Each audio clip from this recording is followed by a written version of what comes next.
চাষি ভাই, আগাম ভুট্টা যারা হারভেস্ট করবেন, ভুট্টা হারভেস্ট থেকে শুরু করে আমন ধান লাগার আগ পর্যন্ত মোটামুটি আপনাদের জমিটা 2 মাসের উপরে কিন্তু পড়ে থাকে। এই সময়টাকে কাজে লাগিয়ে আপনি একটা ফসল চাষাবাদের মাধ্যমে কিন্তু আয় বাড়াতে পারেন। কোন ফসলকে কিভাবে চাষাবাদ করলে পূর্ণাঙ্গভাবে বাড়তি একটা আয় করতে পারবেন, জানার জন্য সম্পূর্ণ ভিডিওটি দেখতে থাকুন। তো বন্ধুরা, আপনারা দেখছেন কৃষি রকমারি সেবা ইউটিউব চ্যানেল এবং আমি আপনাদের পাশে আছি, সুনীল কুমার রায়।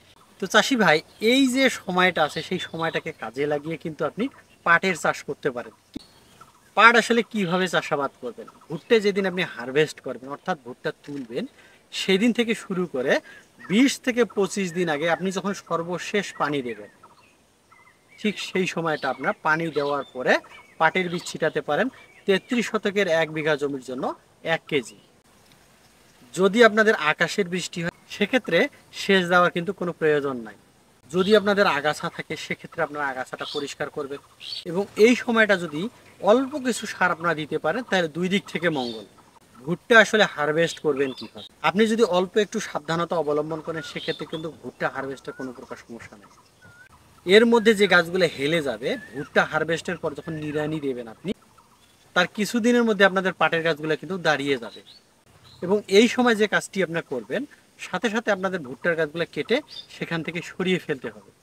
আন্তঃপরিচর্যা, এই সময় যখন আগাছা হবে অবশ্যই আপনাদেরকে আগাছা নিড়ানি দিতে পারেন অথবা আগাছানাশক ব্যবহার করতে পারেন। কাঙ্ক্ষিত ফলনের জন্য আপনার যে সারগুলো দিতে পারেন। চাষি ভাই, পাটের জমিতে কতটুকু সার দেবেন?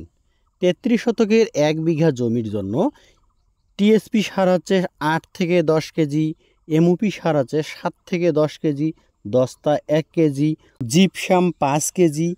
পাটের চামড়াকে মসৃণ করার জন্য এবং পাটের আঁশ যেন মোটা হয় এই জন্য আপনারা একর প্রতি বোরন দেবেন 2 কেজি। ইউরিয়া সার প্রয়োগ প্রথম কিস্তি, অর্থাৎ ভুট্টা যখন আপনি ফসল সংগ্রহ করবেন, নিড়ানি দেওয়ার পরে আকাশের যদি বৃষ্টি না হয় অবশ্যই কিন্তু আপনার পানি সেচ দেবেন। এই সময় আপনারা 33 শতকের 1 বিঘা জমির জন্য ইউরিয়া সার ব্যবহার করতে পারেন 10 থেকে 12 কেজি। দ্বিতীয় কিস্তি, বীজ বপনের 35 থেকে 40 দিন বয়সে আপনার ইউরিয়া ব্যবহার করবেন 12 থেকে 15 কেজি। এবং তৃতীয় কিস্তি 55 থেকে 60 দিন বয়সে অবশ্যই 10 থেকে 12 কেজি ইউরিয়া ছিটিয়ে দেবেন। চারা পাতলাকরণ, পাটের চারা যদি অতিরিক্ত ঘন হয় সেক্ষেত্রে আপনারা অবশ্যই নিড়ানি দেওয়ার সময় তুলে দেবেন এবং হাঁটু পরিমাণ হওয়ার আগে আর একবার চারা তুলে দেবেন। এর ফলে আপনি সুস্থ সবল চারা পাবেন, ফলে কিন্তু ফলনটা আপনার বেড়ে যাবে। পাটের বিছা পোকা দমন, চাষি ভাই, যখন পাটের পাতা 2-1টি ছিদ্র করে খেয়ে ফেলবে তখন আপনি ধরে নেবেন আপনার জমিতে বিছা পোকার আক্রমণ হয়েছে।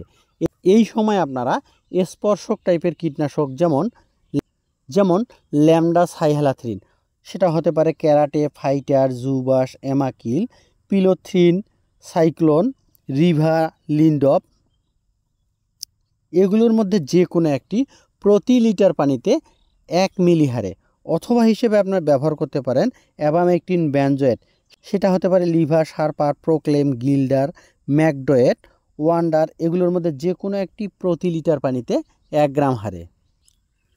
যারা ভুট্টার জমিতে বিনা চাষে তিল করতে চান, তিল চাষের উপর অলরেডি আমি একটা ভিডিও আপলোড করেছি, ভিডিওর লিঙ্ক ডিসক্রিপশন বক্সে।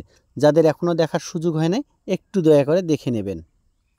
তো চাষি ভাই, ভিডিওটি আসলে কেমন লেগেছে কিংবা চাষাবাদের কোন বিষয়ের উপর ভিডিও দেখতে চান অবশ্যই কমেন্টে জানাবেন।